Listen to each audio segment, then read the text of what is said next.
Welcome to our podcast, The Screwtape Letters, Confronting Evil in Our Time. Subscribe and join us and our guests on this journey, The Screwtape Letters. We wrote this devotional because we were tired of pretending everything was fine. It wasn't. Evil was hitting our families, our peace, and our faith. We needed something that spoke to the battles we were actually living. That's why we wrote Confronting Evil in Our Time. So welcome back to the Screwtape Letters podcast, Confronting Evil in Our Time. We're in our series on lenses. Michael, how are you? Doing great, Ian. Yeah, we're moving into the year, and this series is really making me think a lot about things in my own life and a lot about times that have passed as well, because one of the things within this series that really opens up, it has you really look inside yourself and look in the mirror. And today's episode, we're going to be looking at like the fear of disapproval. And Michael, fear of disapproval, a big one. Last week was on the need to be needed. So talk to us a little bit about the difference between these two. So the difference between the two is that episode 6, we talked about our need to control. Now, episode 7, we're going to be moving into what we let control us. Validation and fear of disapproval can drive you towards making decisions on just being liked. You know, it made me actually harken back to my childhood when you were trying to find a group of friends to hang out with, and you invariably come across a group of the wrong kind of folks to hang out with.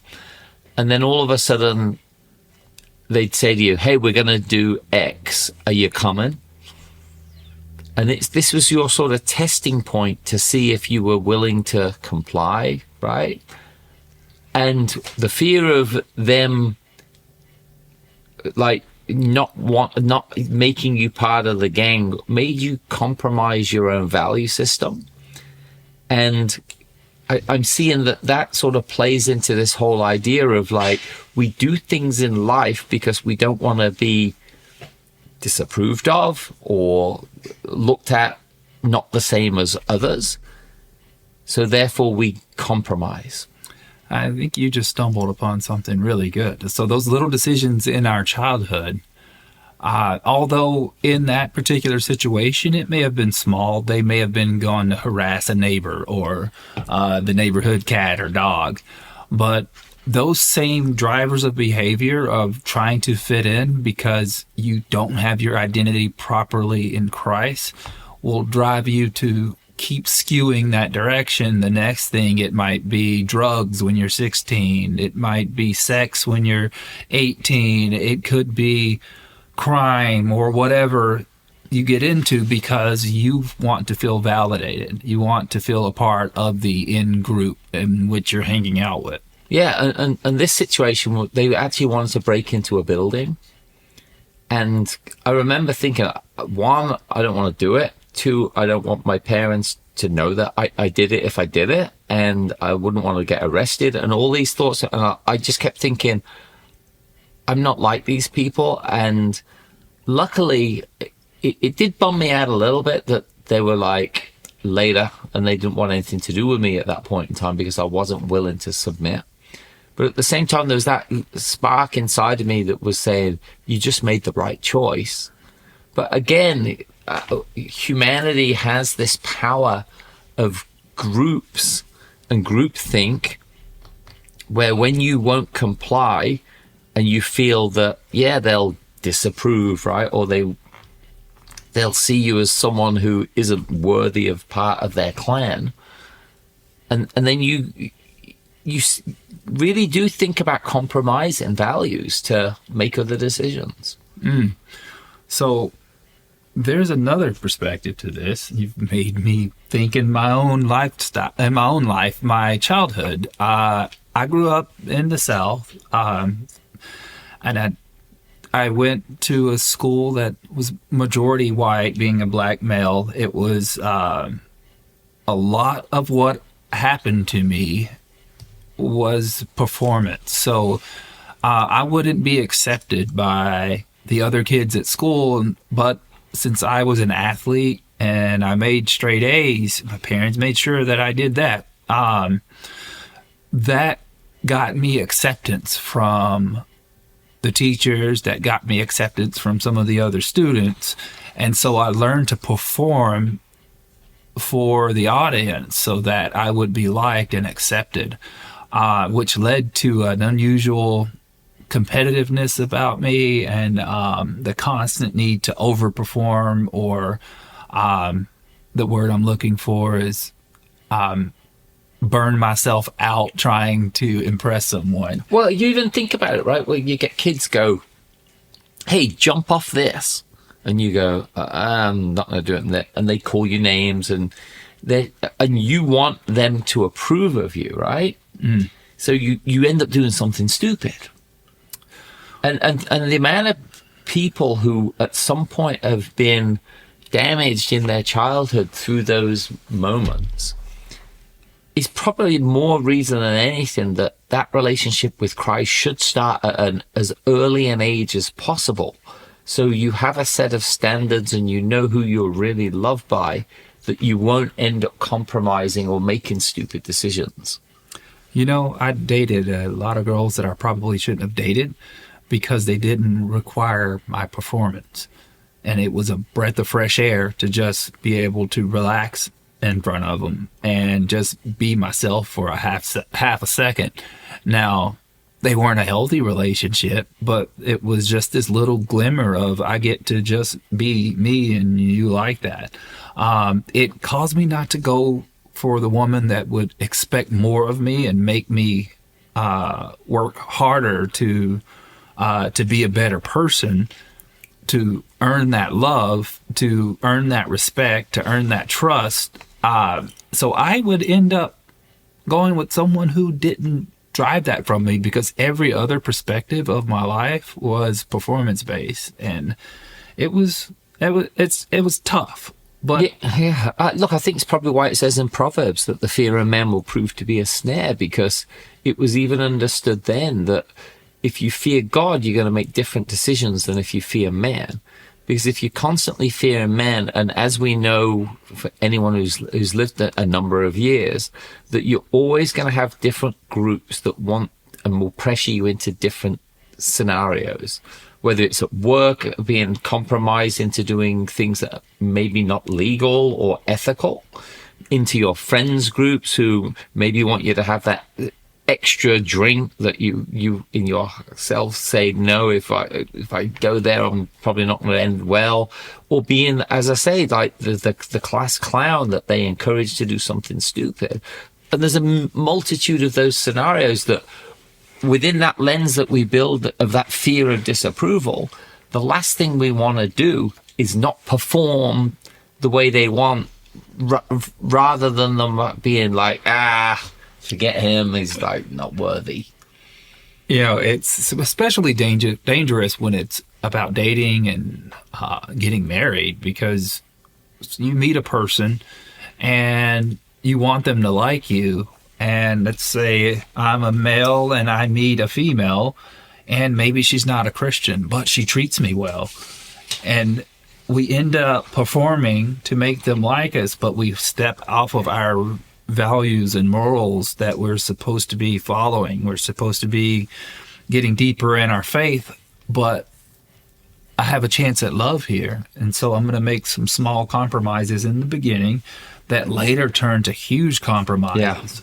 Yeah, no, those small compromises, especially within relationships, and I'd even say even outside of sexual relationships, they do grow if you compromise early. Someone told me a story once about a guy who wanted to make some money, so he made a compromise on something he wouldn't have done to earn a little bit. Then the person offered him a lot more, and he made a bigger compromise for that. And before he knew it, he was running drugs for the cartel. Right? And it starts with those small compromises that escalates because he didn't have a value system to go there with that. And in this case, you know, those compromises weren't about validation, and they weren't about well, they were about greed. They weren't about like, not being approved of. But I think when you get to those non-monetary relationships, there is a point where you, even if it's a relationship, let's say a girlfriend situation, you don't want the other people around you to then think badly of you. So you then again make these compromises rather than making a sound Christ-like decision on something. Oh, I hear about it all the time when sometimes we're going around, I say a baseball guy, around the horn with prayer in guys groups, and the guys, what can we pray for you for? And a lot of the times I hear, I want to be more of a representative of Christ at work. And I say that a lot. It doesn't register to me because I've only got one speed these days, and I don't do well with multiple masks. And so everyone at any point in time, at work, at home, you get me. It took a lot of work to get me here. I don't think that I'm not finished yet. There's still and sometimes it's not easy. It is I'll not. give it that, because like you have a really good job with a company that doesn't want you to go there, or actually won't even let you go there, right? Rather than a trip to the human resources office, that becomes tough. It's the quiet corners where we get to shine. It's when I step into someone's office and I know they're a Christian and I know they're about to get married, and I can step in and say, I'm going to pray over you and make sure that your wedding goes off without a hitch and that your marriage starts out on the right foot. Or that person that steps in and says, my son's having some issues, and I can be that person to have that conversation with them. I don't necessarily have to walk around with the billboard that says Jesus or bust. I can also just not flirt with the secretary, carry myself in a honorable way, in an honorable way, be a servant leader there, make sure that I'm not gossiping at the water cooler. And when something does happen, the Christians at the workplace will find me. And I've also had some conversations with people that don't have a relationship with Christ because they're intrigued. I actually think that if you're looking for faith and you end up having a conversation with people and the disapproval comes because like you've made a decision because of your faith and you feel bad about it, there's the demonic, I think, leaning in a little bit. But if you make a decision because of Christ and you feel really like happy about it, I think there's evidence that within the way God's playing out through you, that you're willing to stand strong in Him. There's a great story, and this happened going back 7 years, Michael. It's and it's a kind of a horrific story as well. Guy breaks into this, I think it was a school, and he was in a classroom, and there was about 12 people in there, and he was crazy, and he had the people lined up, and he said to them, "Do you believe in Jesus Christ?" And the person said yes. He said, "One more chance to answer that." And the guy said, "Yeah," and he shot him in the head. And he went to the next person and asked them the same question. And about 7 of these people in a row said, "I believe in Jesus Christ." Now, you'd think, right, that flight or fright piece of you would make you willing to deny Christ. But what a strength of faith that people like that have, that they're willing to die for it. And I often thought of that situation when we were thinking about this episode, thinking like, Peter, when he denied Christ 3 times, must have felt so much shame. Especially that a chicken called him out on it. Yeah, right, exactly. But then, and then in this situation where, the people who survived, I wonder whether they had this like burning in them that I wasn't willing to admit that Christ was everything to me. that's one of those scenarios you don't want to be on the other side of. No, it's horrific. Yeah. Yeah. It's a testing point of faith in a huge way. Yeah. Yeah, it's funny how the faith walks out in life. I'll share a very personal situation about me. So I've been in every walk of life. I'm just a person who was very transactional, needed to earn love. Everything we're talking about right now described the old me. New me has a healthy relationship with my wife. I have healthy friends around. I have a strong relationship with Christ. I do ministry work. I do work with recovery. I mentor people. I sponsor people. And I'm really in a stage in life where God has given me the opportunity to show his glory. But there's still people in my life that would ridicule me when I was out partying that don't want anything to do with me now that I'm in the best form that I've ever been in. And it's strange to me. I would think that you would want to be closer to me now than the old me. And I still wrestle with it. I had the conversation with my wife the other night. There are some people that I really care for that really don't want to be around me anymore. And it hurts. Well, I think because when you're in that state where you've made that transformation, you become a little bit of a mirror to them as well. And that sort of shows their own flaws in that situation. And again, right through that, like pertinent to this episode is they probably disapprove of the way you were and the way you are. And there's no fixing those sort of people. And there are going to be people in people's lives, in each of you out there listening right now, people who you think to yourself, I would love to have a better relationship with this person.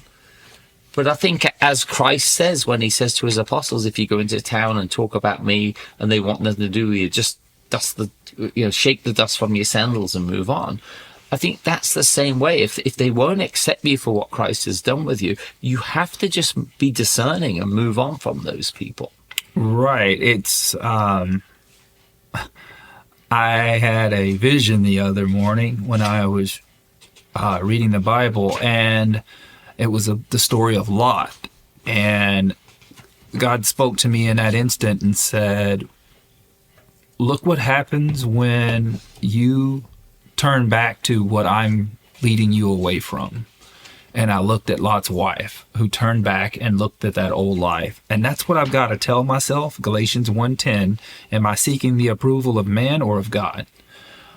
If I'm seeking the approval of man, then I go back and I let those people define who I am. Right. But if I am seeking God's approval, then I am going to stand firm in my truth that God is guiding my ship and no one else. And I get the blessings that come with a happy marriage, healthy people around me. The unhealthy people are just not around me anymore. And although it does hurt to have those relationships removed out of my life, I've got to realize that Christ is always at work in my life. And I have to trust that he sees more than what I see, and he knows more than what I know. So it doesn't make it any easier for anyone out there that may be experiencing the same thing with a group of friends. The reward comes in the obedience and seeking God's approval over man's. Doing it takes an actual step forward and say, I'm not going to go back in that direction. The blessing's usually not immediate, but the blessing always shows up. Yeah, and look, this idea of disapproval, like you've got to look at it from the other side, which as well is, if you're constantly trying to find people who approve of your faith, approve of your lifestyle, approve of your persona, approve of like where you came from, I think you're building on really shallow ground and really shaky ground to build relationships and friendships and brotherhood. And it's one of those things that a lot of us do all the time. And I would think about it like this. So, okay, why are you marrying that person? Because I like this and that about them. Okay, so what happens if this and that don't exist anymore or fail? Do you still like them as much? And I think there's a lot of relationships built on that. I even think there's a lot of marriages built on that. I love my wife because she's a model. Okay, what happens when she doesn't look like a model? I love my husband because he's an executive. What happens if he loses his job? You know, you'll then get into a situation where that validation is flipped, and all of a sudden, like, your worth has been shattered because, you know, they no longer see you as the person that they constructed. It wasn't even who you were. They constructed that. Wow. Yeah, it was all in their head. Yeah. That's amazing. Yeah. No, so look, you know, in this episode, we're covering the whole idea of basically building a version of yourself continually out of being fearful that other people will disapprove of who you are. And sometimes I think there's even people who will even say, like, I don't want to be too Christian, or they come across as too Christian. And wow, I don't know if there's a better accolade to actually have than to be told I'm too Christian. Like, I'd love to be that. Right. You know, less than too man. You know, and as that sinner piece. And it goes on to think about, and it makes me think, Michael, like, about those influences that I've had coming through different places I've lived, different industries, and definitely, like, when you get a new job or you're starting in a new career, that idea that you want to be valued and that you want to be people to go, oh yeah, he knows what he's on about. It's the adverse fear of them saying, no, he's not the guy. And I want to go back on, we've got to remember, most of it is in your head, because this is the way you're seeing the world. Yeah. It's not the way that the world actually is. And so when we start seeing through that lens would be belonging, then it gets tied to affirmation. And I think that's where the needing agreement to feel secure, struggling with criticism, over-explaining your intentions, feeling unsettled and misunderstood, like I don't know, it just does not bode well for regular relationships, but especially for marriage. You bring up a valid point. If your marriage is built on the belonging lens, then it will fall apart, because we are imperfect creatures. We have fallen short. We all have. And so we eventually will fail that person. That's the importance of having Christ at the forefront of the relationship. He can take a little heat off of me every once in a while. Well, so it makes me think, as we get close to wrapping this episode, which is the dynamic between parent and child.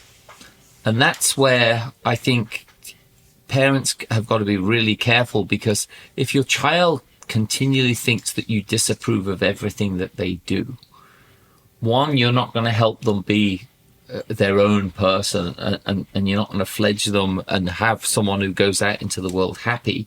They're always going to be trying to do things, not to live their life, their story that Christ has given them. They're going to be trying to get your approval constantly. Approval addiction. Yeah.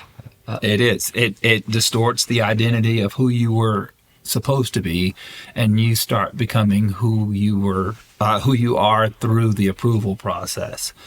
That is a sticky situation to try to raise a child in, because, again, once that child grows up and enters the world, whatever group that's giving them approval is the group that he identifies with. Yeah. And that could not work out in your favor. Yeah, and look, I love what Paul says in Thessalonians about, like, we've been approved by God to be entrusted with the gospel not to please man, but to please God. And again, that becomes that situation with parenting where I want my children to do the right thing by God. I even had a conversation with my 19-year-old the other day where I even said to him, would God be happy with the way you're leading your life? Not me. I don't want, and I told him, I'm not shaming you here because it's your life. It's your story. I was here to steward you until you released, and you're off on your own ship now. But would God be happy with who you are? And I think seeking God's approval is important. But I don't think always seeking the approval of parents and relatives and grandparents and all that sort of stuff, it is. I think that's the sort of thing you've got to be very careful of, because they're going to bring their own broken lenses and their own broken self into that situation. And you never know what kind of angles are involved in them wanting you to be X, Y, or Z. Yep. And I guess that shifts from, instead of asking, do they approve of me, ask, am I aligned in truth? Yeah, right. Yeah, for sure. Yeah, and ultimately that's what's important. Are you aligned in truth? Are you aligned with Christ? Can you look in the mirror at the end of the day and know that the decisions you made because of your relationship with Christ, because you felt guided, and you weren't compromised by wanting people's approval, wanting to make people happy, scared that they'll be tuss, that person again, that Michael, you know. and I think mothers especially have to be careful of it, because I think a lot of kids have a super love for their mom that's very different than their love for a dad. But, you know, when mom's not happy, that's important. But on the flip side of that, if you had a mother who has a broken moral compass, that disapproval could end up with you trying to make her happy and doing completely wrong things that are setting you even further off course. Never let the weakest person in the house dictate the temperature in the house. That's a great point. Expand on that a little bit more. So, a little deeper, the person with the worst mental and spiritual state should not be the one dictating how the house runs. So a lot of times we get into the appeasing that person to keep them at bay so that we can somewhat have a quiet home, versus having disagreement. But we got to understand that disagreement is not rejection. Disagreement is actually healthy, especially absolutely. Yeah. Especially when there's someone who, if everyone appeases to that person and they're running the house, everyone ends up with that same mental state, and that's the definition of a generational curse. Yeah, it's there's a great saying about like whoever sets the weather, right? And that can be in business, in an office, it can be at home, it can be within a friends group. And I think part of loving is also calling that person out on that. That you know, you got to be careful about who sets the temperature. So yeah, a lot to think about here in this episode. Any questions you have? If we've confused you all on anything, like, write to us. We'd love to hear from you. Answer some one-on-one questions as well. We do pray for people through the website as well. So put your prayer requests in there through the website as well. We've had some amazing blessings from God in that. But Michael, any last thoughts? Just that, you know, sometimes it helps to talk some of this stuff out. So really, if you're not even reaching in, share this with someone and then have a conversation about it. It's a good conversation starter to have some real depth in conversation with those that you care about, and maybe learn something a little deeper about someone that you care for, a husband, wife, a friend. These are great conversation starters, so share the episode. Excellent. So until next time on the Screwtape Letters podcast, confronting evil in our time, we'll see you again soon.